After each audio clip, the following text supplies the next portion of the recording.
which is wonderful.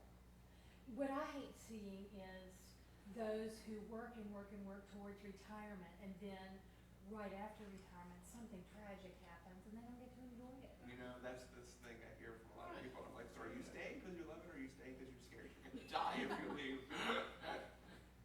But it's wonderful that you're retired, yet you're still very involved in federal programs, which is great. Both my wife and I have regretted that we never did Peace Corps. Before getting into the retreat that we're retired, we're going to the Peace Corps. That sounds great. That sounds wonderful. There's a lot of need for third world communities with deaf population. There's nothing out there for them. We talked about India, China, Africa, all of those areas where there's no money for anything, but there's absolutely no money. That's fantastic that you're going to do that. Yeah, you're right. I mean, just thinking in other cultures, other nations, there's people that are even bigger. But you know, that's what's so, you know, such a stepping stone even for our community was it seemed like the last generation was trying to get into building. You know, now we're into building. We want productive jobs, and we want, you know, it's so really. I mean, and it's also part about growing leadership. You know? It's 2:30 now.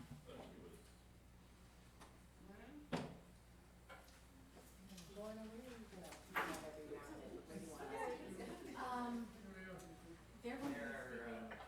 Dr. Oyen will be with Oyen. Jason will be right here. We'll be here Yes. together.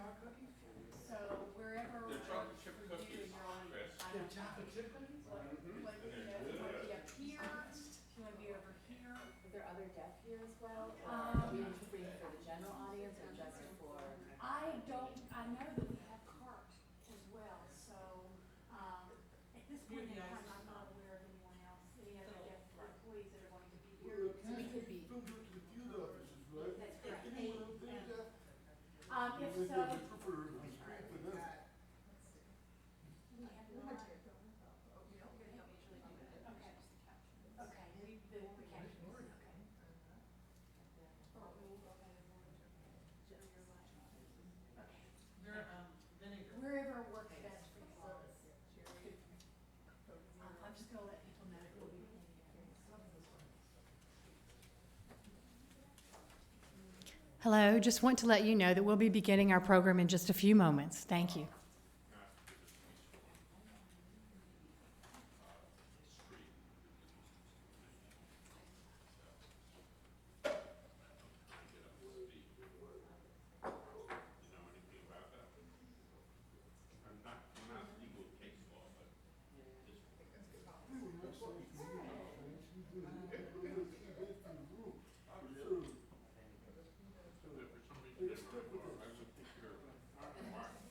For worse things. Trust me, I've seen them.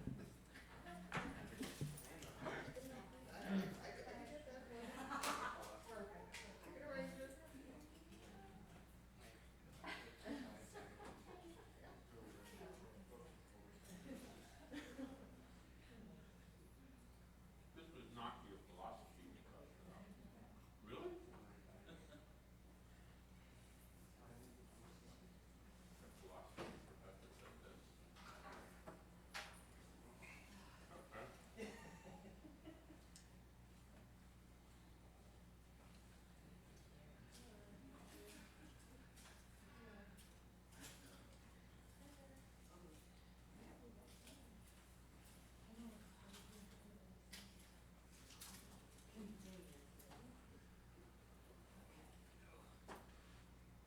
Dr. Oyen, are you ready? Yes. Christine Riddle? Is that who? Was she chair or was she commissioner? Okay. It's Christine. I'm sure that's Regina.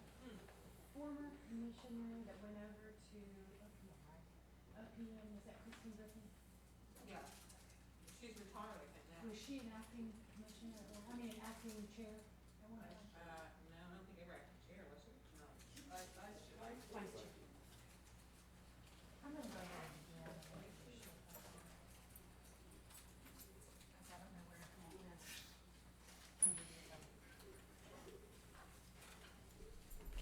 Good afternoon. I'm Lorna Lucas. I'm with the Office of Equal Opportunity. We welcome you to our Education and Enrichment series.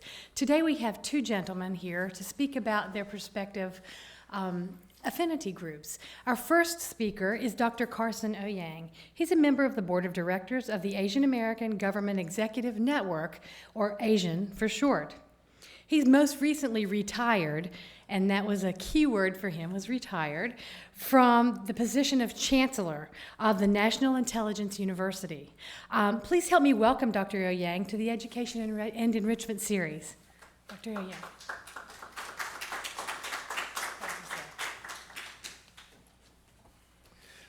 Thank you, Lorna, for that mercifully brief introduction. Before I start, let me answer one question which some of you may be curious about is, what the heck is National Intelligence University, NIU? Not to be confused with Northern Indiana University. NIU is a coalition of all of the schools and training departments of the 16 agencies that constitute the intelligence community. And I can't tell you very much about it, but I can share with you that its athletic team nickname is the Predator Drones. And last week, the president celebrated one of our away game victories, where the score was 3-0.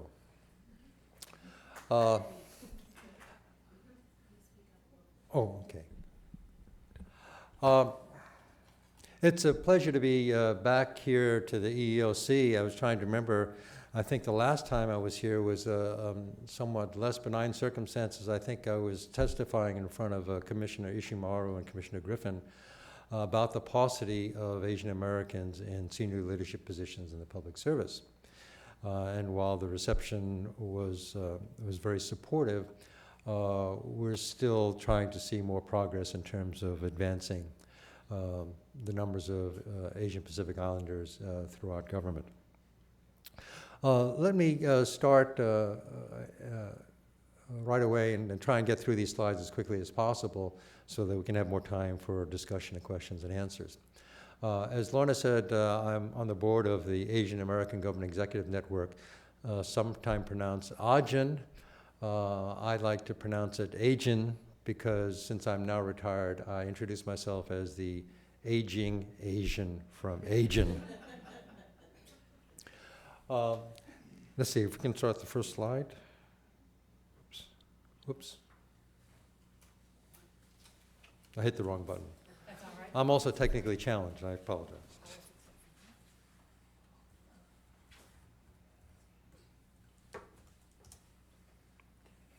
There you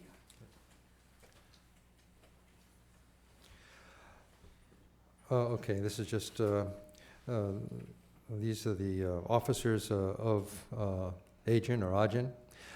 We were founded in 1994 formally as a 501c3 organization, but our origins really began in 1993 when a few very senior Asian American women in the federal government got together and said, there aren't very many of us around. Who are they? And maybe we should get together and form a support group.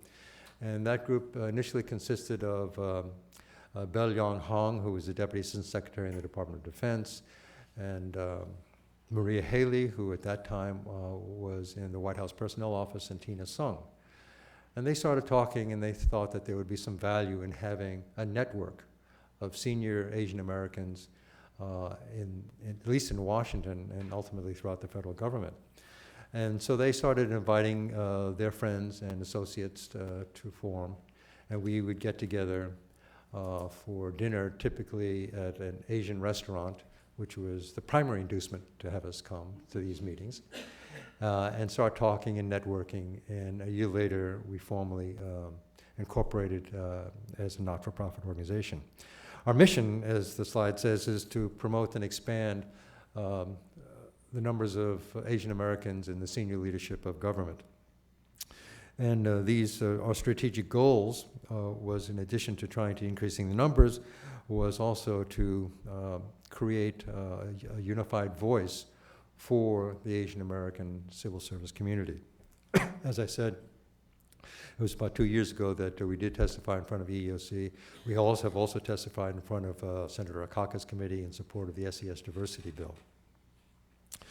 And also through our training programs and our development programs, we're trying to build a pipeline of leaders in the APA community. Excuse me, but I'm fighting a spring allergy, so I have sometimes things caught in my throat.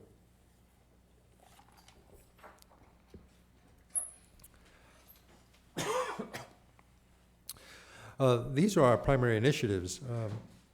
We do mentoring, one-on-one coaching within the whole organization, and recently we've established a formal SES development program with formal mentorship program, and I'll talk about that a little bit later. In addition, we have our annual conference and banquet, which is coming up on June 7th here in Washington, D.C. We've been doing this for about 13 years now. And at the conference, we provide a variety of leadership and training seminars on subjects of particular relevance to up-and-coming public servants. This year's theme is Leadership in Austere Environment, anticipating continuing budget pressures throughout the public sector. Our banquet celebrates and honors some of the most distinguished leaders in the Asian American public sector community. Our first awardee was Norma Mineta, and others that we've recognized have been Senator Akaka, Senator Inouye. This year we'll be recognizing Secretary Stephen Chu from the Department of Energy for his distinguished service, as well as Brigadier General Fred Wong and Dr. Jeremy Wu from the Census Bureau.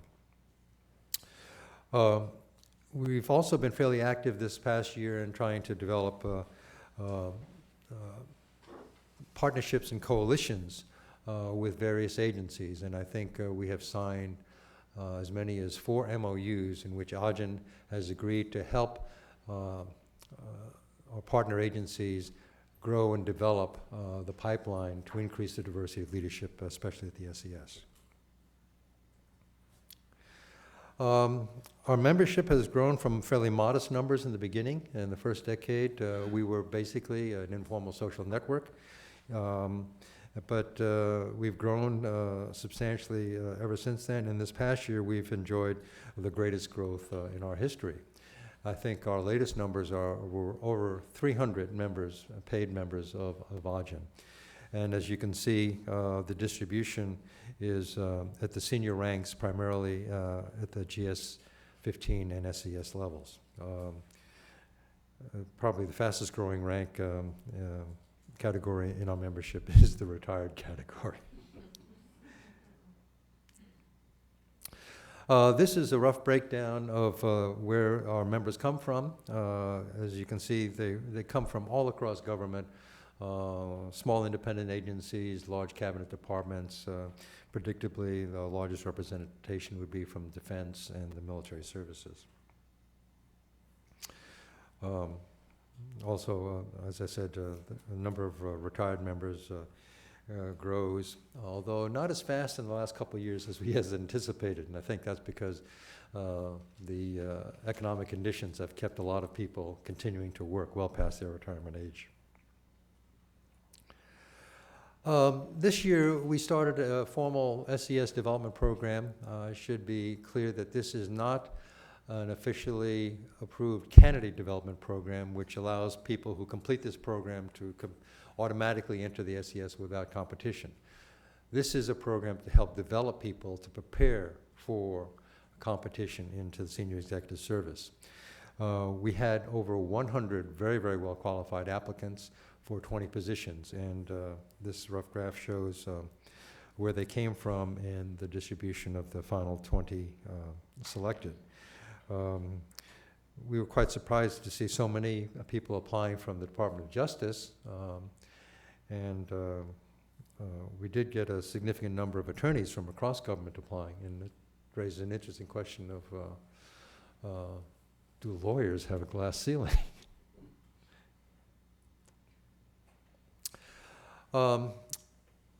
We have 3 principal thrusts that we've targeted in our strategic plan. Our first objective is to expand mentoring and coaching to help educate aspiring civil servants who want to enter the SES, provide learning opportunities for them, both at our annual conference and also our monthly dinner seminars. We have both the formal mentoring program that I mentioned, but we also have informal mentoring of people within the organization can contact anyone else in the organization and reach out to them and ask them to be either a coach or mentor or an advisor. We've also provided assistance in preparing resumes and also in drafting up the statements of executive core qualifications. As probably you all know, in order to compete for the SES, most SES positions require you to articulate your experience and credentials in the form of the ECQs. And there is an art and skill to be able to present those in a way that enhances your ability to get selected. We've also been focusing very aggressively in increasing our membership. We expanded the criteria for our membership about 3 or 4 years ago. It used to be SES, GS-15s, and those GS-14s who had graduated from an approved candidate development program. But several years ago, we opened up 2 other membership categories: associate members for 14s and 13s, and affiliate members for anyone else who has a government position. I should also emphasize that we are open to all government positions, not just the federal level, but having originated here in Washington, D.C., the vast number of our members are federal employees, although we try to recruit state and local as well. Years ago, we tried to open up a chapter on the West Coast to take advantage of the large population in California. Regrettably, we just weren't able to get the critical mass that we have here in Washington, D.C. to create a core group of volunteers to keep it sustained.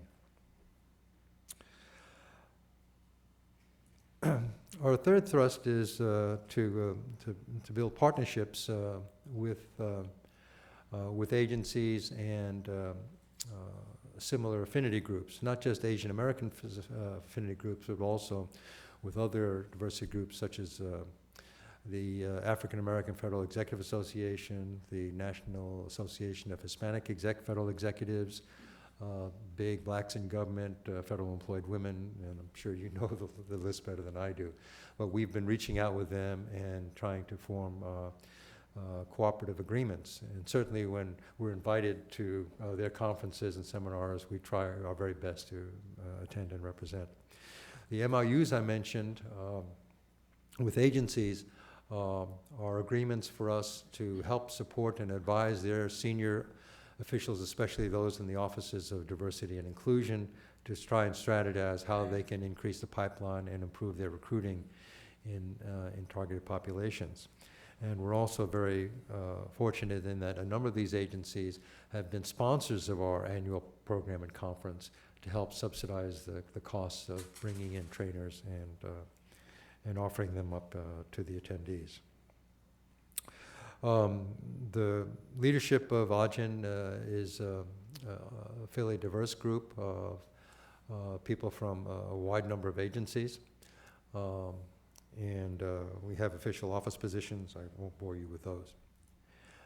And with that, I'll stop and entertain any questions, or we can have questions after Jason's comments or presentation, as you like.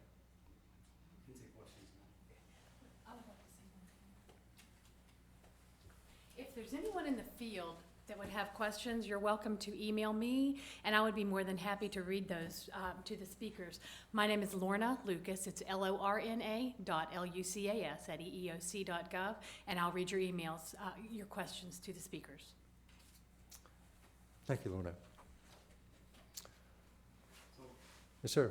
I know some have asked me about the structure of your organization. If somebody wanted to become a member who wasn't in DC, would they start a chapter, or would they just become a member of the national organization? They would just go to our website and register and enroll. And depending upon their rank level, they would pay dues or not.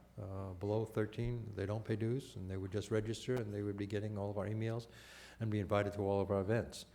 If there was someone there that was had enough initiative to want to create another chapter in another part of the country or separately in an agency, we would welcome the opportunity to explore that with them. The difficulty is that, as you know, the SESs are predominantly concentrated in the National Capital Region.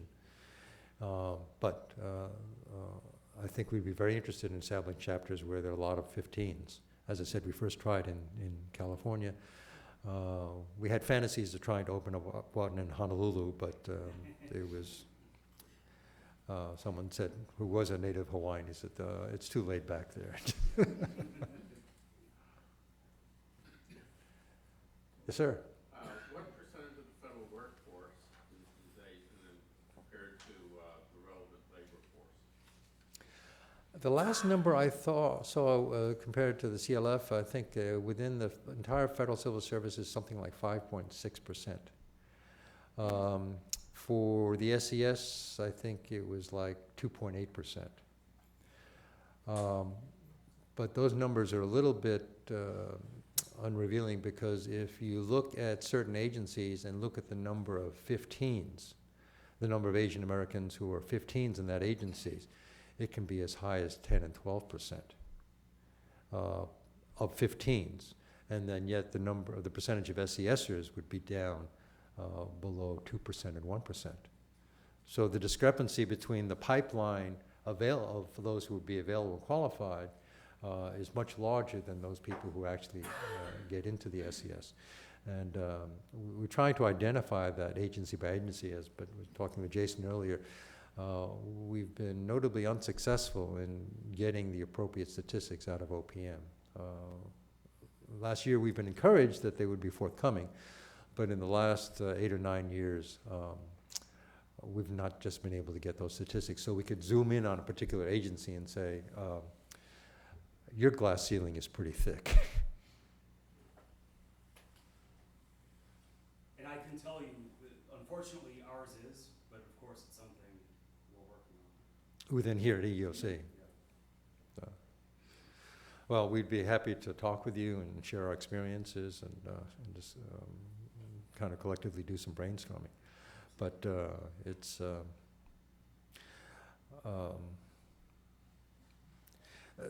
the glass ceiling, in my experience, is not a simple problem. It's not a simple issue. In the old days, glass ceilings were, and I know this is being videotaped and recorded, so I need to be careful, but where the good old boys would sit around in a smoke-filled back room and just say, okay, how do we take care of our own and how do we keep those other people out? Maybe a long while ago, I hope a long while ago, that happened selectively in agencies. But as you know much better than I, that's illegal now, okay? And so having blatant, outright discrimination, certainly according to Title VII, is a vanishing phenomenon. But you have structural glass ceilings, such as certain occupations get topped out.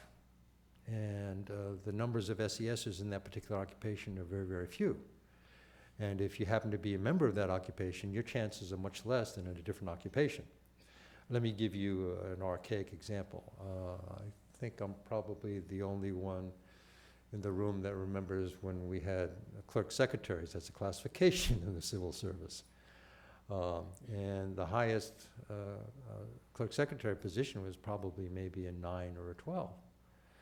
And which gender populated that occupation overwhelmingly? Women. So there was a structural constraints on getting much beyond mid-grade if you happen to be in that occupational series. And it would be interesting to look across all of the occupational series in the federal government to see which glass ceilings are more are bigger than others. I don't have the data, but I have a suspicion, as I mentioned earlier, given the numbers that we had in terms of the application of our development program, is that lawyers probably face glass ceilings in some agencies. And, one of the things that when I recently looked at is the Patent and Trademark Office, where there are a lot of lawyers and a lot of technical types at the 14 and 15 level. But not commensurate number at the SES. They recognize that and they've addressed that, but it's still a persistent problem. So when you look about glass ceilings, it's not just one thing. It depends upon the group, and it also depends upon the particular agency.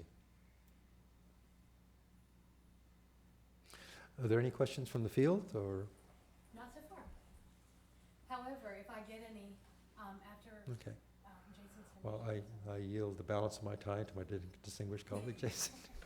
You two have. Yeah, Thank you so much. Our next speaker is Jason Olsen. He is the president of FEDS, which is Federal Employees with Disabilities. Jason is also the founder and president extraordinaire. I told you I'd use that word. You would, I believe you. Well, there you go. And he currently works at the Department of Labor. His vice president, Dane Officer, is also with us today, and he is with the IRS. We welcome Dane and Jason. And again, if you have questions for Jason or for Dr. Oyang, please don't hesitate to email me, and I'll be happy to forward those questions on to the speakers. And with that, Mr. Olsen. Thank you. It's a little loud, isn't it? Mic check. Is that good? Better? Worse? Good? Okay. So I want to first extend a thank you to Olsen. We actually had a seminar about 2 to 3 weeks ago. We were hosted by Georgetown University, and Olsen was kind enough to come out. So did Blacks in Government, Federally Employed Women, Basilian Mental Health Center, and a few others. The purpose of this meeting was really, since we're establishing ourselves, to learn from them some of the barriers they've faced, ways they've addressed it, and anything else they had to offer.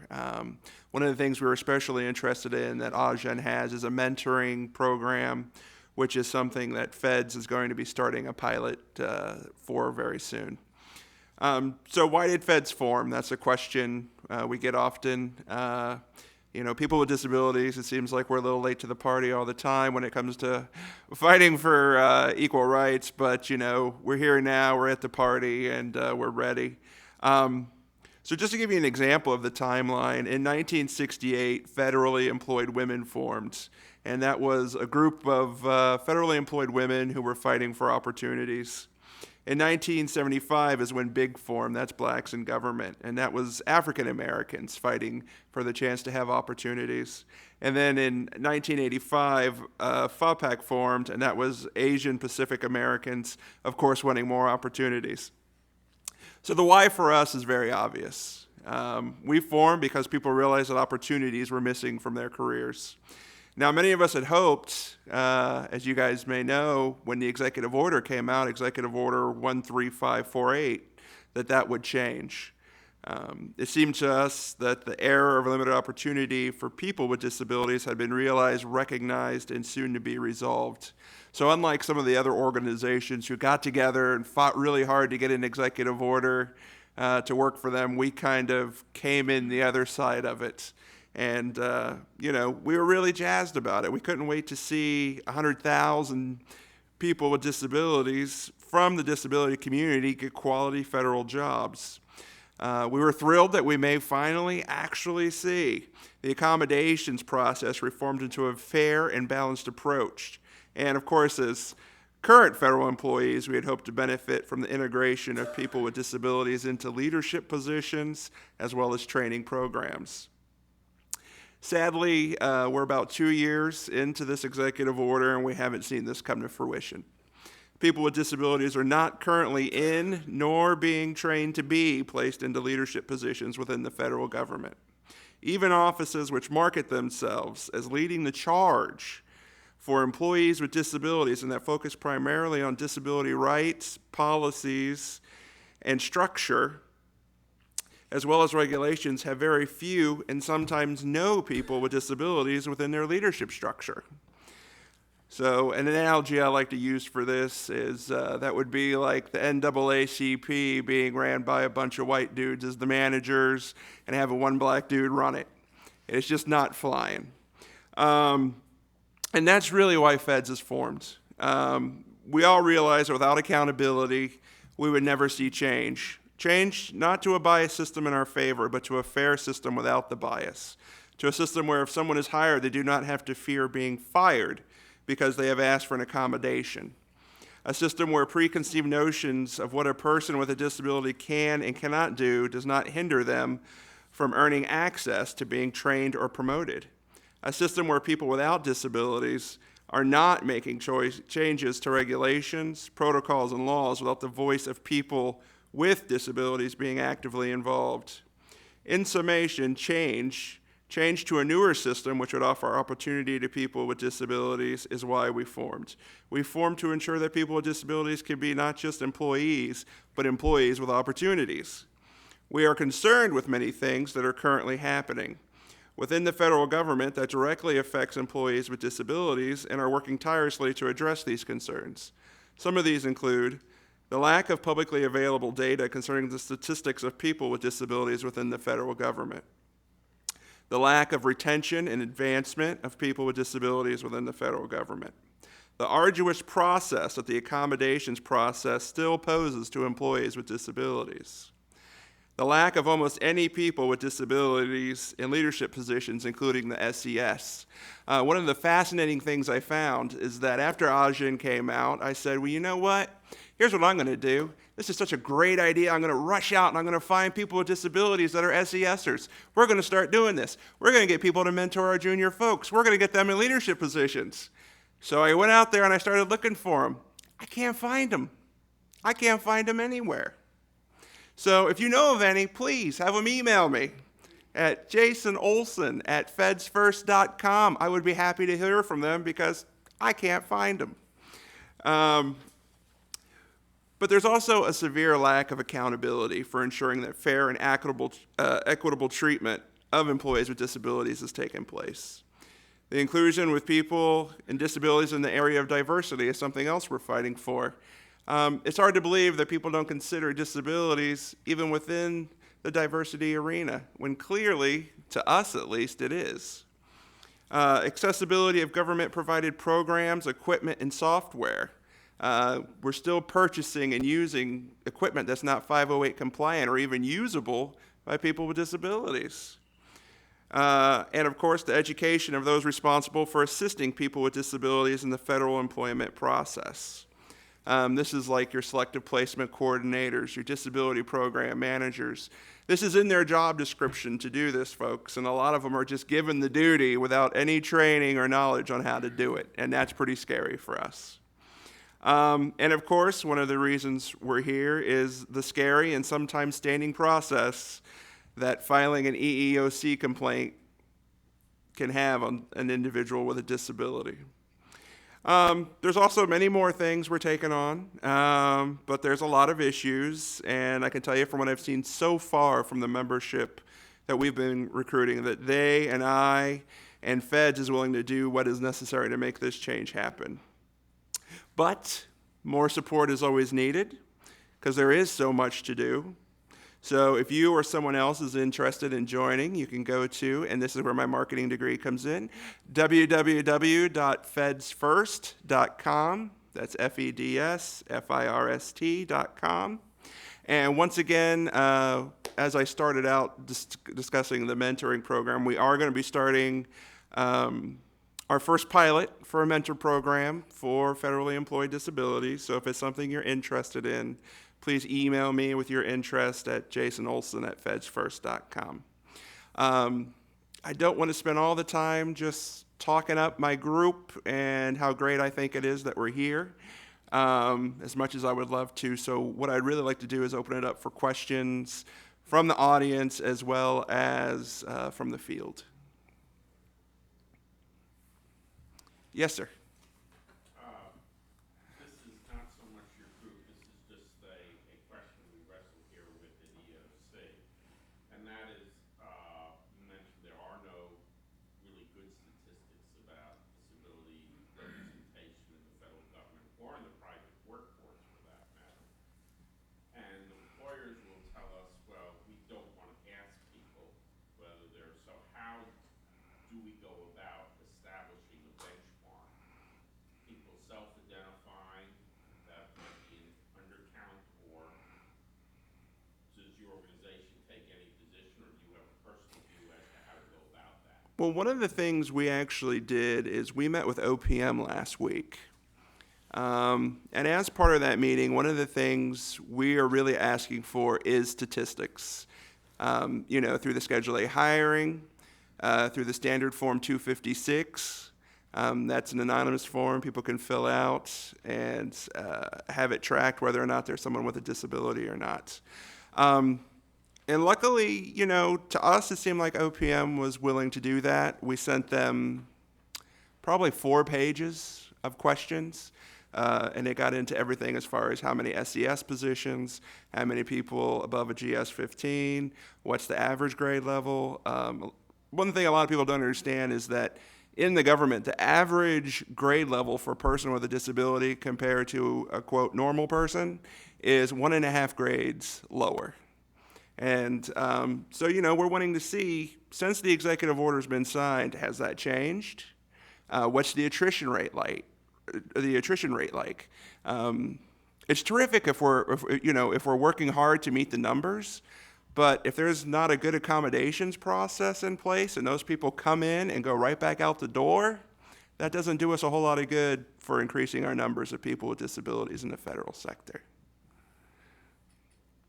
So my personal view, I think you should let people disclose if they want to, and if they don't want to, I don't think you should pressure them. It is a very personal thing, but I also think that giving them the option to do a form where it in no way impacts their work is a justifiable way, if that's something they choose to do. Any other questions? No? Well, I'm going to go back to the question you had before about statistics. I love statistics when it comes to people with disabilities. So you asked about Asians statistics, and I can tell you just from what I've seen recently, some of the documents I've seen, as far as the entire U.S. government, the entire U.S. population, people with disabilities make up about over 11% of the population. When it comes to the targeted hiring, it's at about 0.88%. And when you look at SESers, it's like 0.4%. So we have quite a ways to go. Yes? Jason, what about, I think that most people, or a lot of people, think of individuals with disabilities as physical disabilities. Now, is your group mainly, do you include physical and mental disabilities, or is it one or the other? We include intellectual disability, physical disability, any type of disability you could possibly think of. One of the other things we take is that we're more than happy to have is students who are interested in possibly becoming federal employees. The reason for that is one of the ways we want to structure our mentoring program is we want some of the higher GS levels mentoring lower GS levels, but it's kind of a you don't get anything for free type model, because if you're a lower GS level, we want you mentoring some of these college students or interns that are potentially interested in joining federal service.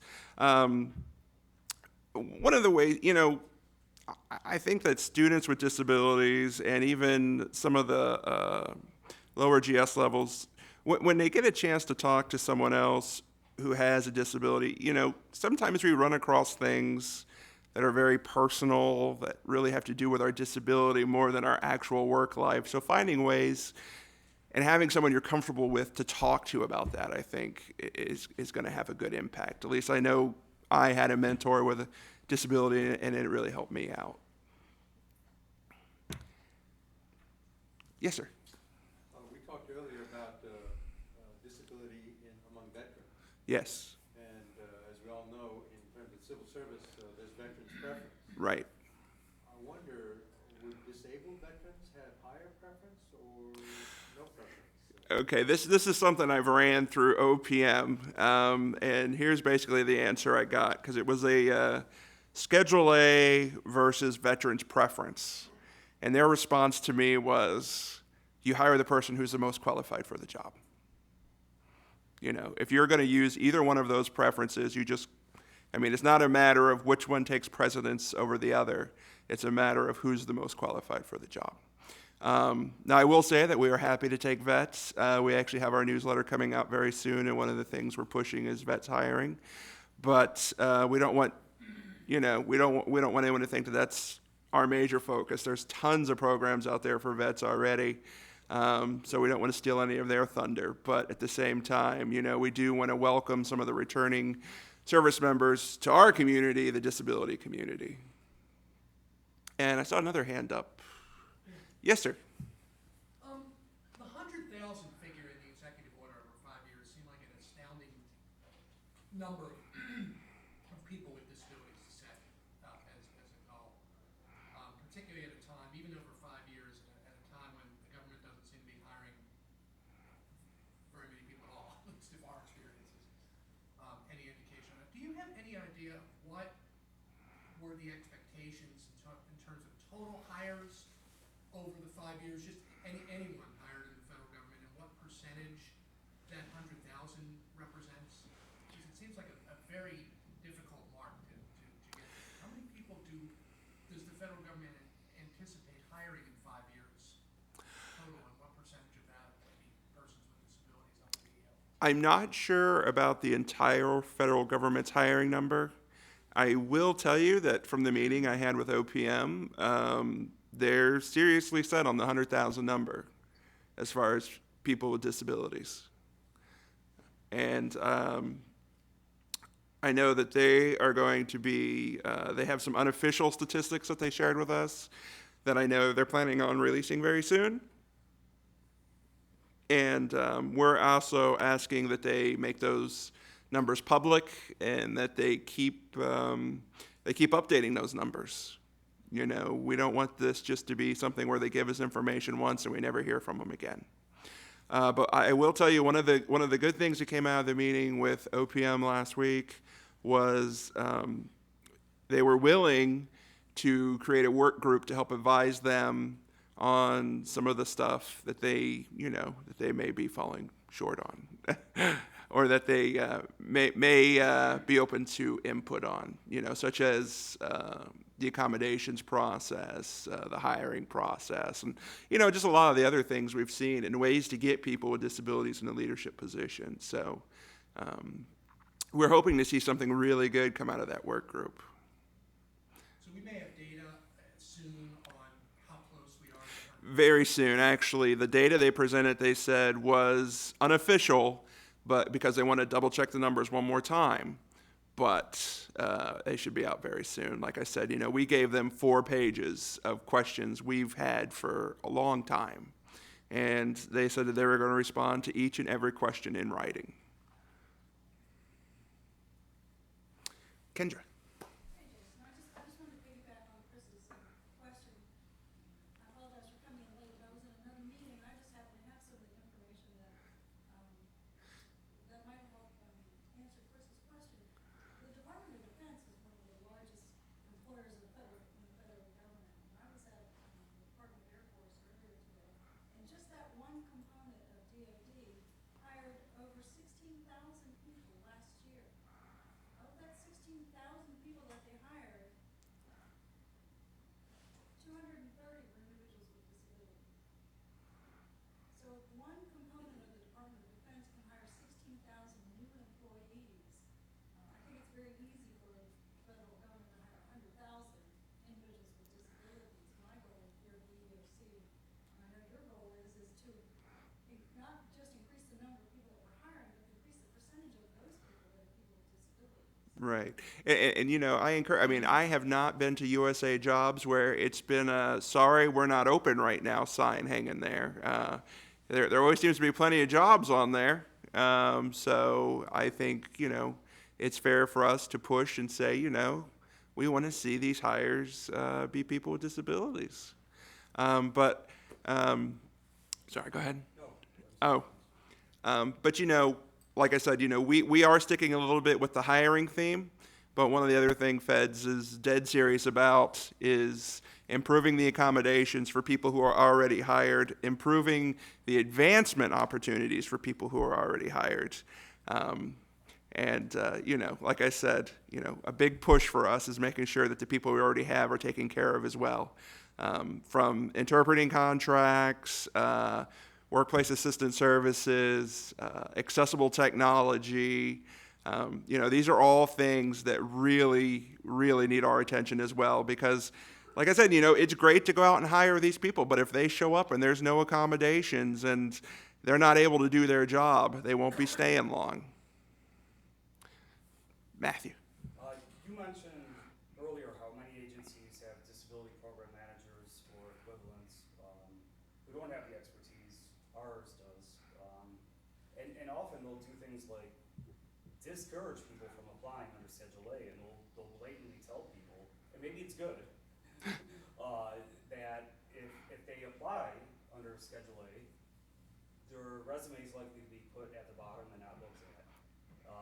So to the extent the DPMs or their equivalents are familiar with hiring under Schedule A, it seems like they're familiar with it because they know for one to apply or that they'll likely have negative consequences. What do you think we can do about that? Well, to be honest with you, Matthew, I think it gets back to accountability. It just seems strange to me that the person who is in charge of picking that disability program manager or the selective placement coordinator is not held accountable for the person they're placing in that job. And I think this gets back to a little bit about what we were talking about earlier about making disability part of diversity. Because when you make disability part of diversity, you can hold people accountable, because you can ask your manager, how have you been doing on diversity? And when you tie disability into that, there's something you can rate them on. And if they're hiring a disability program manager who has no idea what they're doing, then guess what? You can mark that rating down. And maybe next year they'll hire someone who's good at it or send that person for training. Sorry, Lorna. I have a question from the field. From the field. Yes, and they say, I'm not sure if she's there, but have you worked with our disability program manager, Kendra Duckworth? She's really turned our program around and can be a really great resource. Yes, she is, and I am tapping her resources at every chance I get. And I wish I could make 100 of her and send her out to all the field offices and all the other offices and just replace them with her. No, that's not fair. I've met some other really good ones, but at the same time, I've also met some others who could use a lot more training. So, EEOC sponsors a disability program managers course twice a year. Send those people to us. I will. I have another question from the field. Okay. Wait a minute. How come no one said anything to Asian? Come on now. It's all got to be on me. Okay. No, that's fine.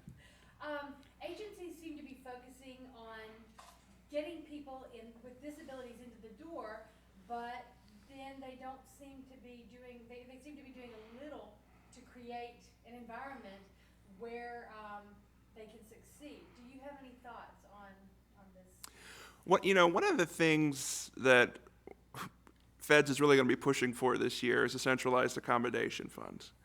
And, we have a little bit of a unique approach to it, is because we don't want to see a centralized accommodations fund in an office or in an agency. We want to push for a government centralized accommodations fund. And I'll tell you why.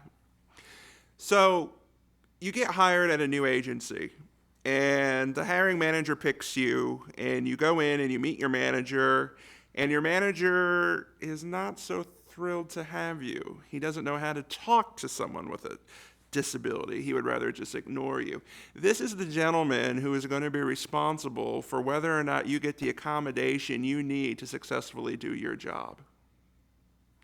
So if we could take it out of his hands, where really all he has to do is focus on building a working relationship with you, where you're not made to ask someone who doesn't know anything about you, may not have any experience whatsoever with accommodations or what you need. I think that's taken a barrier off an already strained relationship. And plus, if you have a centralized accommodations fund, you can have accommodation specialists who can work with you to help, who are experienced with finding out what best suits you and what you need and how you can get your job done appropriately. And that also takes, when we look at the centralized accommodations fund, one of the other benefits it does is, let's think about the legal cost that EEOC has to deal with and the amount of work they have to deal with because people are not getting their accommodations.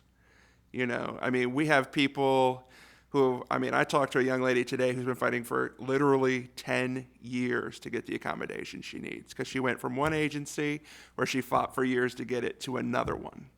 And, it's just unconscionable to me that when the federal government's striving to be a model employer, that there's this much work and this much energy that has to go out from an employee just to be able to do their job.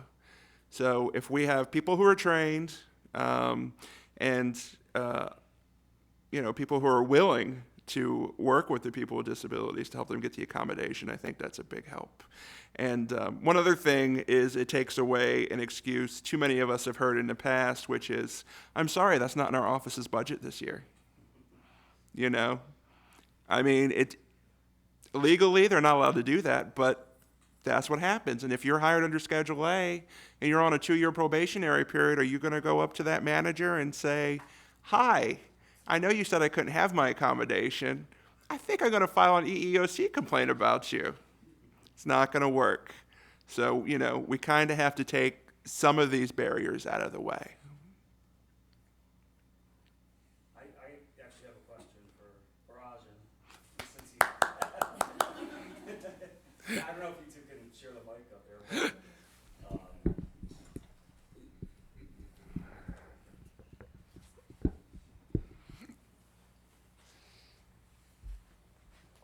Sorry to steal your thunder. No, I'm good. Get a little hoarse here.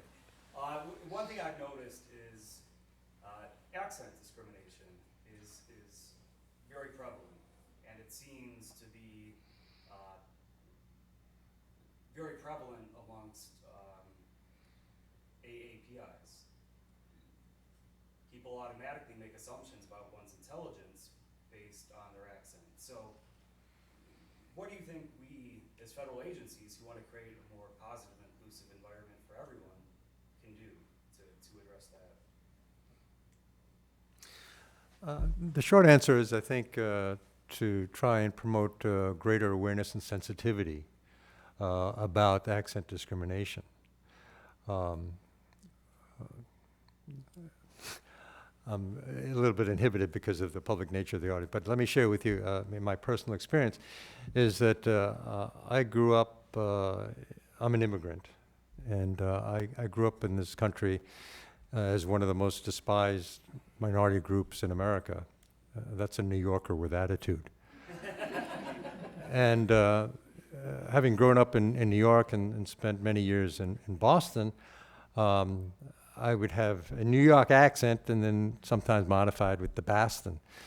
The first job I ever took was in California, and one of my coworkers said to me, he says, Carson, you have a very peculiar accent. And I said, oh no, here it comes again. She's going to say I'm just fresh off the boat. And she says, no. You sound like a Kennedy that grew up in Brooklyn. And she just nailed me to the core, okay? Now, for Asian Americans, where accent discrimination can be prevalent but rather subtle, there's kind of a strong ambivalence around it because, as you point out, it's Asian American accents are seen as lower status or signs of inferior abilities. But we rarely encounter that same kind of attitude with respect to someone with a French accent or Italian, perhaps maybe with a Spanish accent, but not... And Southern, don't forget us. Oh, Southern. Well, actually, I think that's an advantage. Oh, Typically, you throw in a couple y'alls. So within Ajin, we try and, in our course, in our training program, have a session on accent reduction to try and be able to speak more like a native, or actually just to speak more clearly, even if one has a foreign accent. But I think the larger solution would be to try in our diversity programs to point out explicitly some of the unconscious or unintended biases that go along with accent discrimination. Because, as I said, especially with immigrants for whom English is not their first language, it inhibits. Well, there's a secondary effect in terms of language facility, is that if one does not feel entirely comfortable or confident in the primary language, then it inhibits their interactions in group meetings and in team sessions and stuff. And so, many Asian Americans are seen as submissive, quiet, passive, unwilling to. And it may not be that, it's just that there's a certain inhibition as a result of their lack of complete fluency in English.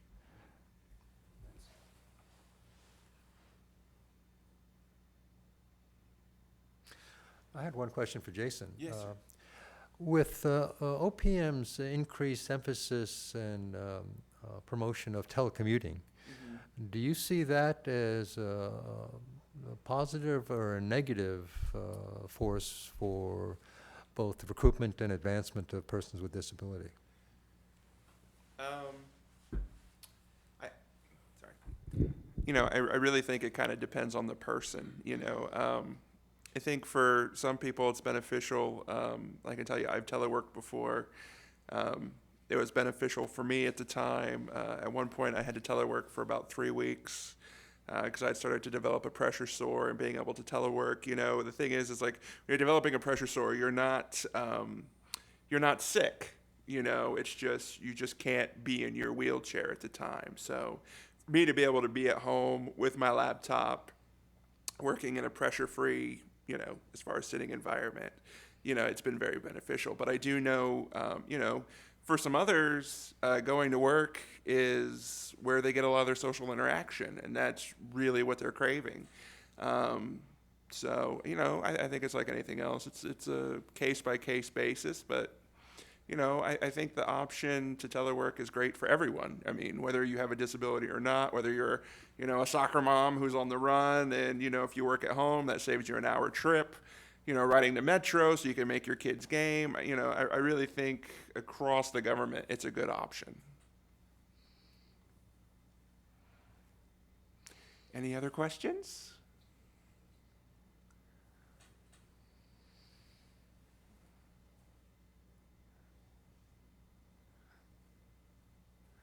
We've hit a dead lull. It's an uncomfortable silence. Still uncomfortable.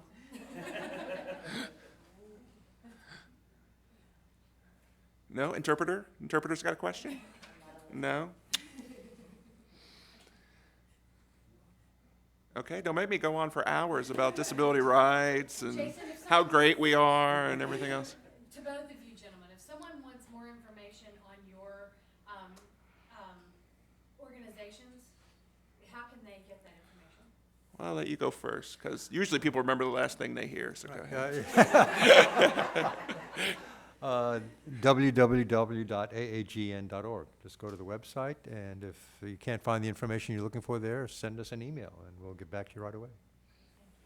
And you can go to our website at www.fedsfirst.com, or if it's a question you have that the website doesn't answer, just shoot me an email at jasonolsen@fedsfirst.com. One more. So, Yes. for both of you, if say out there, here, or any other agency, somebody works with or has worked with a stellar employee, maybe somebody with a disability, or maybe an Asian American, is there somebody in your organization that person can call and say, look, I've come across this person, they're amazing, can you provide me the opportunities for them? Or would that be something that's outside the scope? I think, as I said, we're a newer organization. We're always looking for awesome people and awesomeness and all things awesome.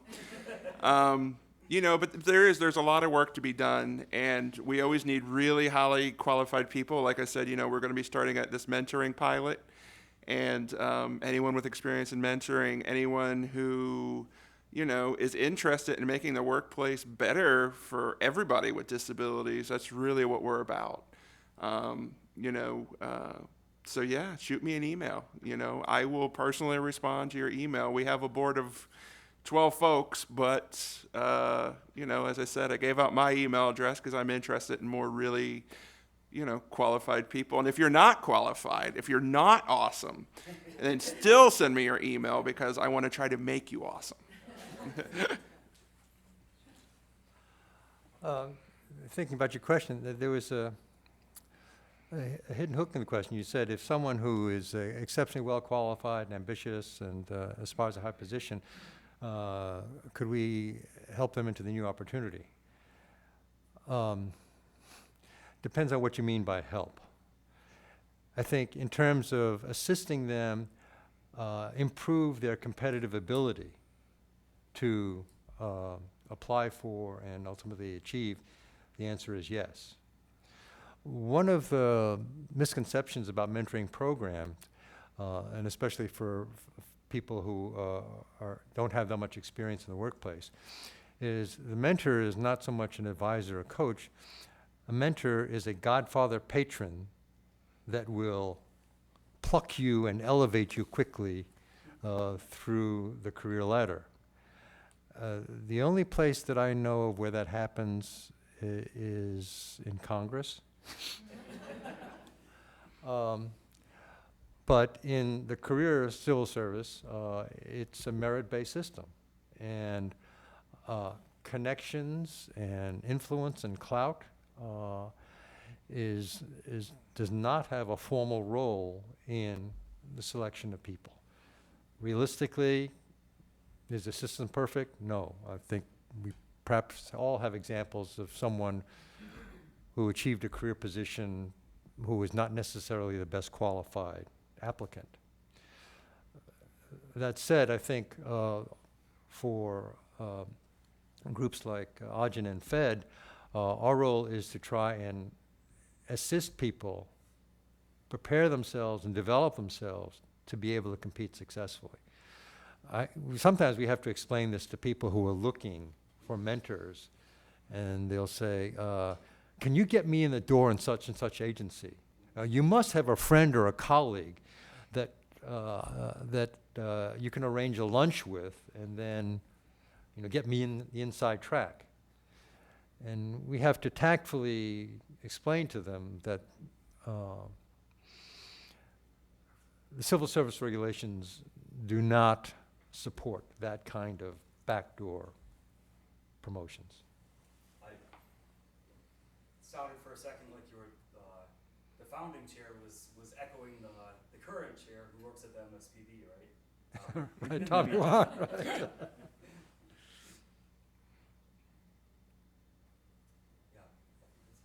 All right.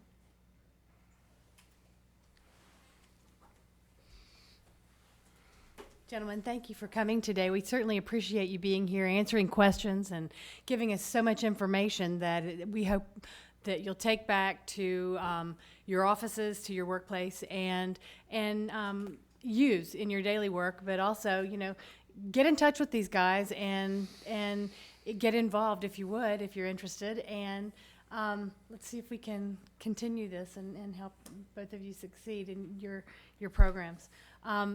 Appreciate all of you that are here today and have attended via the webcast. And for those of you that are here, there are some refreshments in the back, and we welcome you to partake of those. And again, thank you very much. Thank you. Nice to meet you. Yeah, I went to, actually went to